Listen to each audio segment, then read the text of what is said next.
Taiwan mencatat penambahan 14 kasus lokal pada 25 Maret. Selain itu juga mencatat 122 kasus asal luar negeri yang 66 diantaranya berasal dari Vietnam dan 53 darinya naik pesawat terbang yang sama. Menyusul pecahnya kristal di pabrik kimia Kaohsiung, infeksi kristal juga dilaporkan terjadi di pabrik elektronik Shulin, kota New Taipei. Saat ini diketahui telah ada 9 PMA asal Vietnam dan 1 pekerja Taiwan yang terdiagnosis.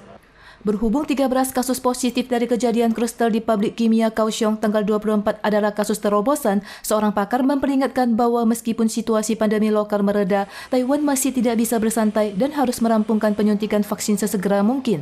大部分都是轻症或无症状感染，只有很少数是有需要住院的情形。那表示说打疫苗还是蛮重要的啦。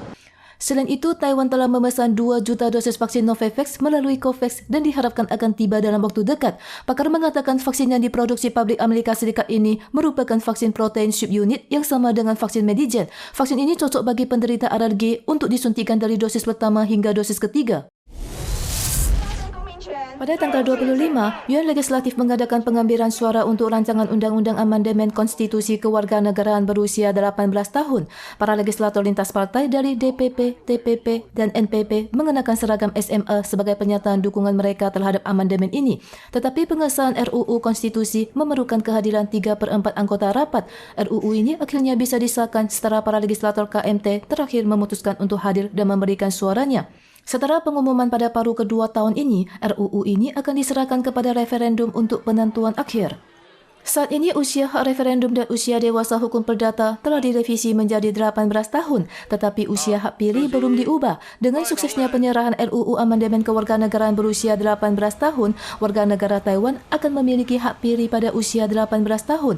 Ini merupakan amandemen konstitusi ke-7 sejak tahun 2005 dan amandemen konstitusi yang berhasil direvisi setelah amandemen konstitusi terakhir dilakukan. Kita sering mendengar ABK asing yang mengeluh tentang kerja lembur dan pemotongan gaji oleh majikan. Situasi mereka dalam keadaan kehilangan kontak setelah naik kapal telah merusak citra internasional Taiwan. Pada laporan isu perdagangan manusia Departemen Luar Negeri Amerika Serikat tahun 2021, bahkan disebutkan bahawa kapal Taiwan menindas ABK asing. Selain merevisi undang-undang dan memperkuat pengendalian, pihak berwenang juga berharap dapat menyelesaikan masalah melalui implementasi teknologi. 让劳工自己手上有这样子的利器，就是 WiFi 嘛。你开放一段时间，让他们不要在工作的时段使用就好了，让他们随时如果有遭受到不当对待的时候，随时都可以求救，随时也可以跟家人联系。 Perwakilan perusahaan operator di atas laut juga menunjukkan bahwa permintaan ini tidak sulit untuk diatasi karena telah tersedia satelit orbit rendah. Pengiriman pesan sederhana bisa dilakukan jika kapal dilengkapi peralatan dan aplikasi tertentu, tetapi pemasangan fasilitas ini akan menelan biaya sebanyak 600.000 hingga 700.000 dolar Taiwan dan biaya komunikasi sebesar 60.000 dolar Taiwan per bulan juga memperberat pengeluaran pemilik kapal.